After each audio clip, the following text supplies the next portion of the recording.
Hi, and welcome to From the Bullseye. I'm Kyle Montgomery, and today I'm especially delighted to welcome our first guest on our episode, and I'd like to introduce you to Brian Stitt.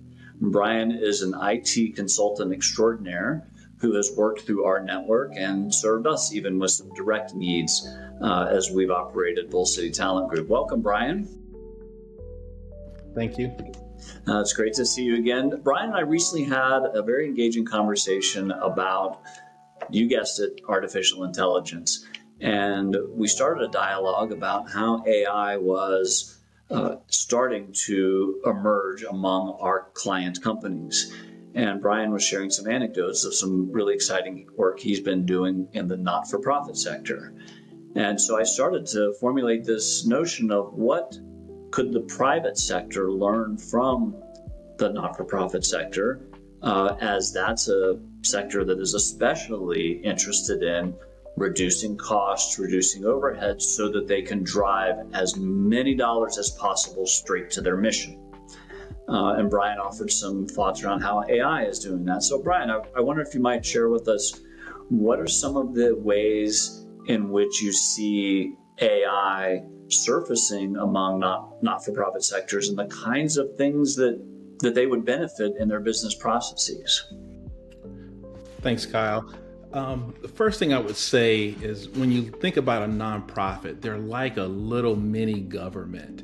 And as many folks may know, if they're familiar with government, is that the government, the needs are always constantly changing. So depending on what funding they may get, or whatever new initiatives emerge, or if the winds change and you might change directions, they have to be nimble enough to be able to pivot to address those different initiatives. So with that use case in mind, what I've seen is that nonprofits do a lot of busy work. And it's a lot of high-end, repetitive tasks, such as, extracting, typing in data entry. Okay, you'll say data entry, and then data processing. So I'll get the data in, then I'll type it in, then I might retype it in, then I need to aggregate it together, and I'll put it all in the spreadsheet, and then I'll jigger the spreadsheet to be able to summarize all the information, and then I have to take those summarized numbers that then put them in a report. And so that's a lot of work for one person, and that's just for one report. But some reports happen on different schedules: daily schedules, weekly schedules, monthly schedules, quarterly schedules. So all of those activities continuously happen over and over and over again. And so what I've kind of thought about is that there's 4 categories, and I won't go too deep into it, but there's routine tasks that nonprofits have to do. There are creativity tasks, there are reporting tasks, there's billing tasks, and there's communication tasks. So if you just think about those in the aggregate, those are the types of routine activities that happen in nonprofits, but they also happen across commercial businesses as well. I argue that AI can be the catalyst in reducing that level of work and automating it. All right, well, interesting. The first example you started with is around data entry and reporting thereof.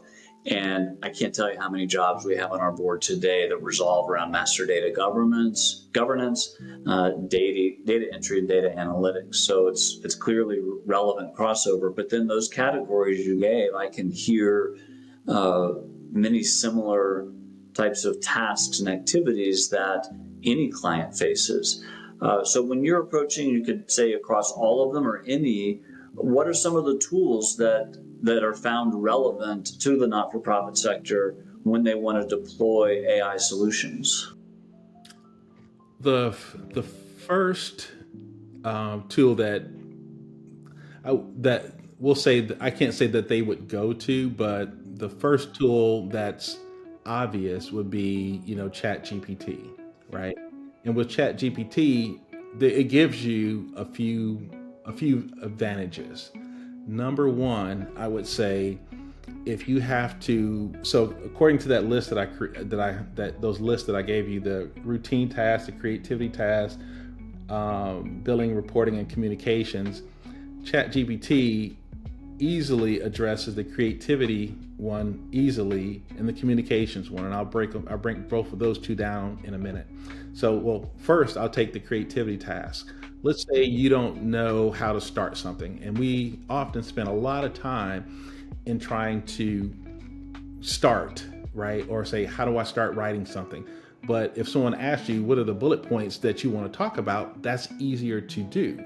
But then some people get stuck, even I do, on how do I start the first sentence?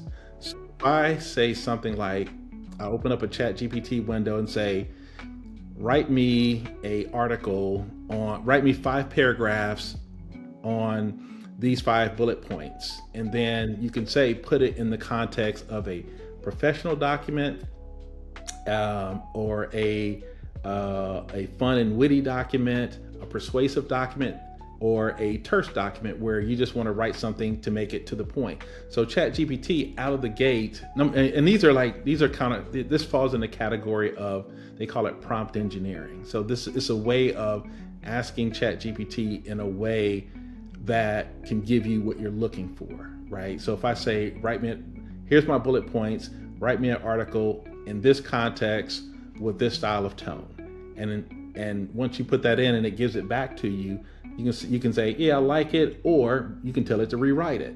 And so from that point, that leapfrogs you into the document, which gets you over the hurdle of getting started. So now you're in it. Now you're not in the creativity phase. So ChatGPT actually gets you into the editing phase, which is where humans are best at. So we're good at telling someone else what's wrong with something versus trying to create. So getting over that creation hurdle is one of the things that I found that ChatGPT does, and I rely on a lot for, right?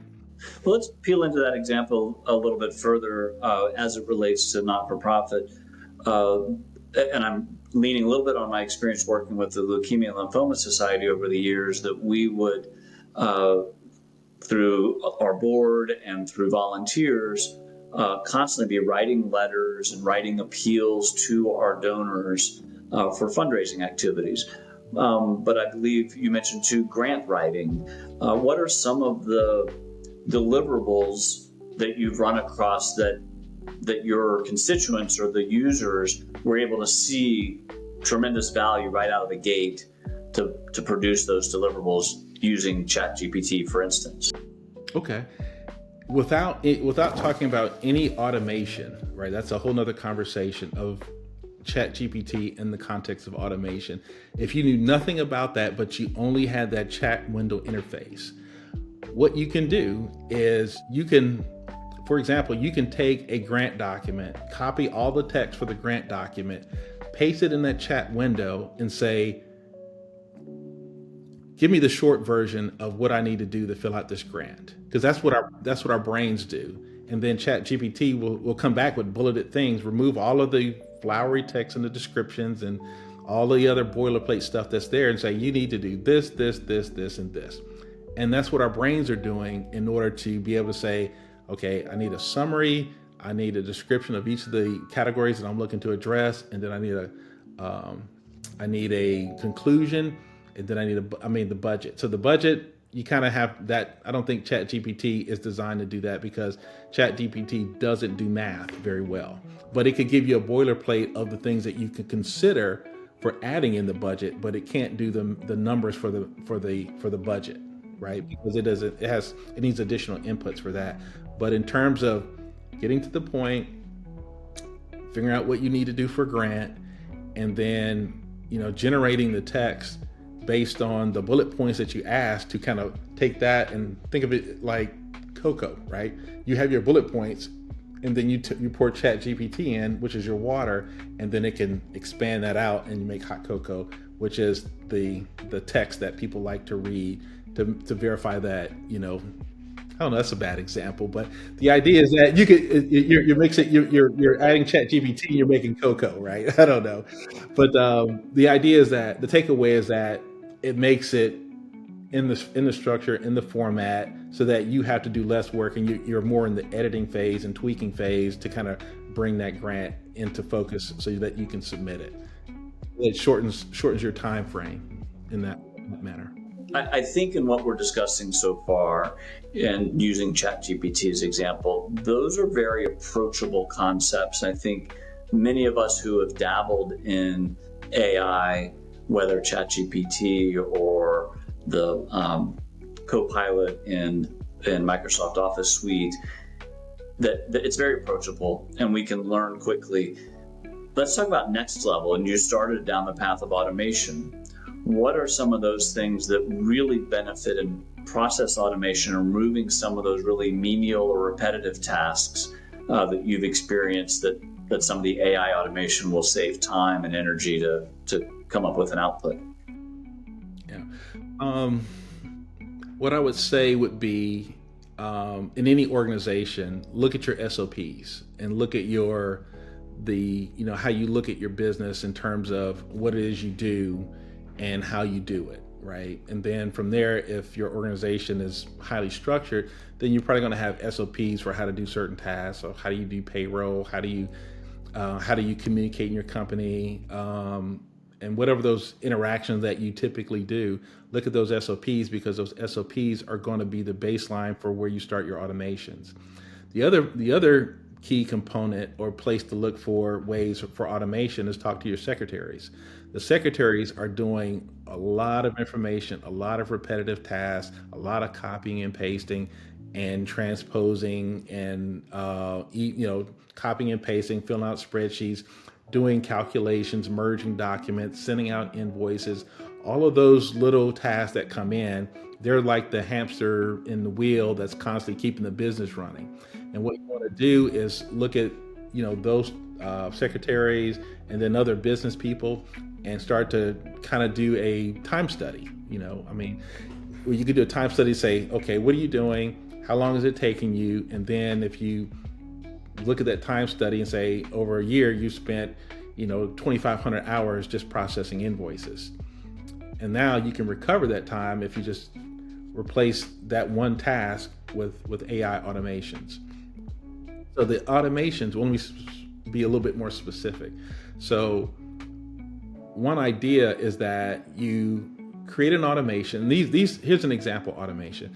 You can have an automation to watch your inbox or folder for a particular email to come in from. It may be from a particular person, or it might have a particular subject.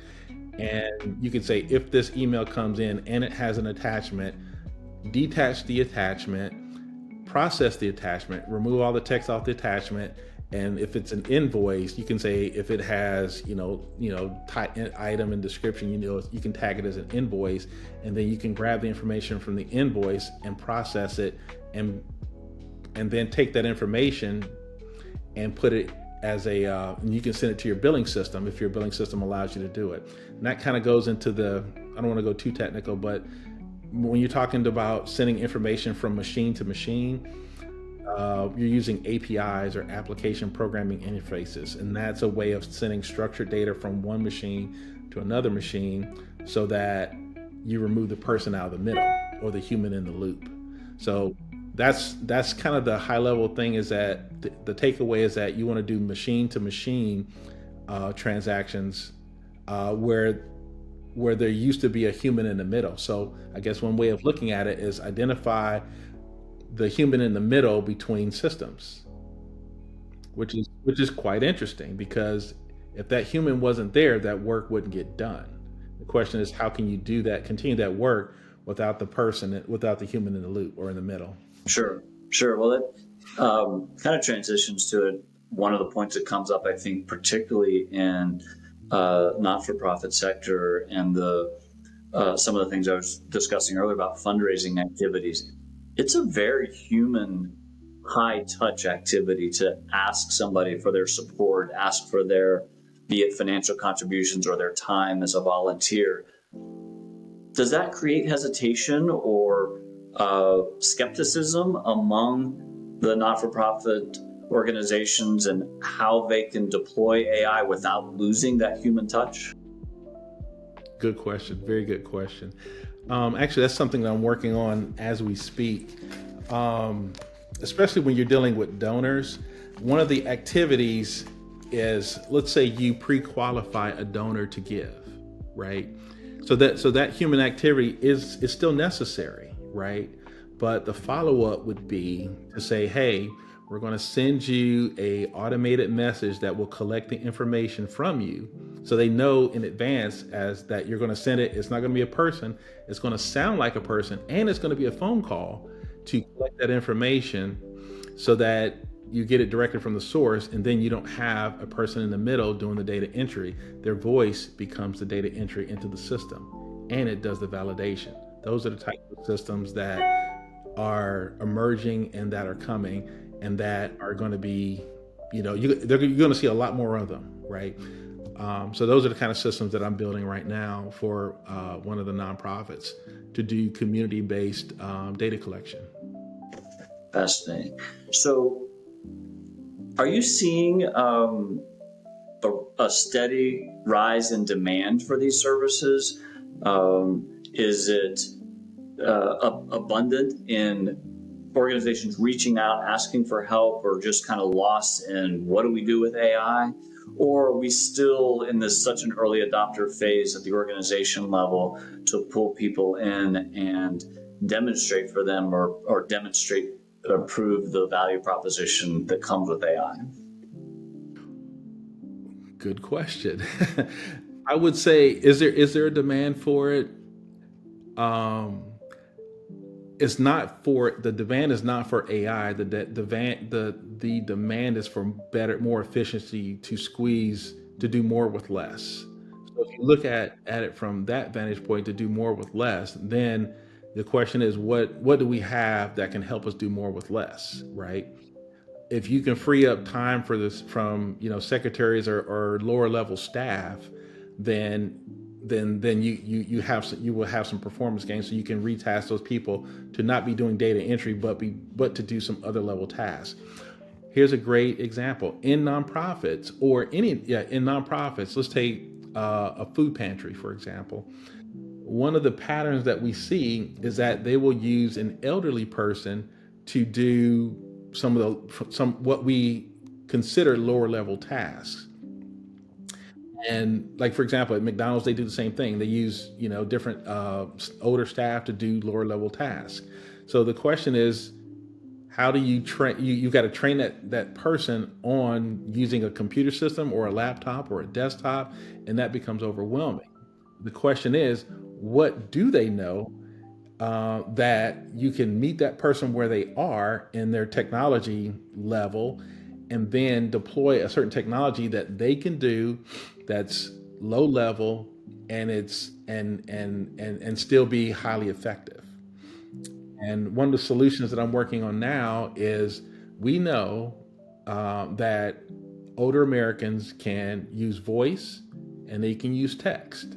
The problem with systems is that we expect them to put information in exactly the way we say it, right?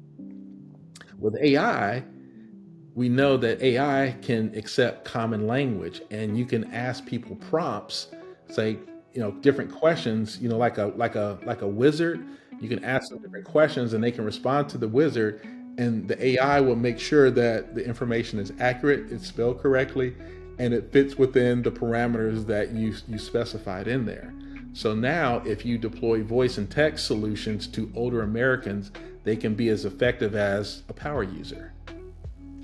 Right, that makes a lot of sense. And that translates into so many different functions and organizations. So we're talking about not-for-profit and examples that, and many times these folks are volunteers, right? That's the workforce of not-for-profit is heavily comprised of volunteers. Well, then you go into some of our typical client base, and the skill levels really vary. And do you need the quote unquote high-priced resource to generate a commoditized activity? And then how do you either replace or supplement that with artificial intelligence to solve the age-old problem, which it's funny, we're talking about how always looking for ways to remove cost. I seem to remember throughout my entire career, and I'm sure ages before me, people trying to find ways to remove cost. And so this just becomes another arrow in our quiver, albeit a whole new frontier of arrows and ways to solve the problem, but obviously some pretty amazing potential. So this is really interesting, again, to think from the perspective and remember where we are as a talent organization and providing specialized consulting services, to think how will tools and AI supplement the work that our billing consultants are providing, or eventually replace and provide a whole different stream of value to our clients for them to achieve the goals they have. And then we redeploy consultants in other capacities. It should be a really interesting, I'll say, couple of decades ahead that we experience that. So, and you as being a consultant, you're out there on the front end helping clients explore that. I love the approach you're taking with the not-for-profit sector. And I think that we, in serving the commercial sector, have a lot to learn from that. So I appreciate you taking the time to chat with us today. Thank you, Kyle. I enjoyed it. Thanks for the opportunity. Absolutely. And for anybody that's looking for more information, visit our website or comment here in your chosen platform for the video feed. And we're happy to connect you with Brian and hear some more about the exciting work he's doing or any others in our consulting network. That's it for this time on From the Bullseye. Thanks for joining us and have a blessed day.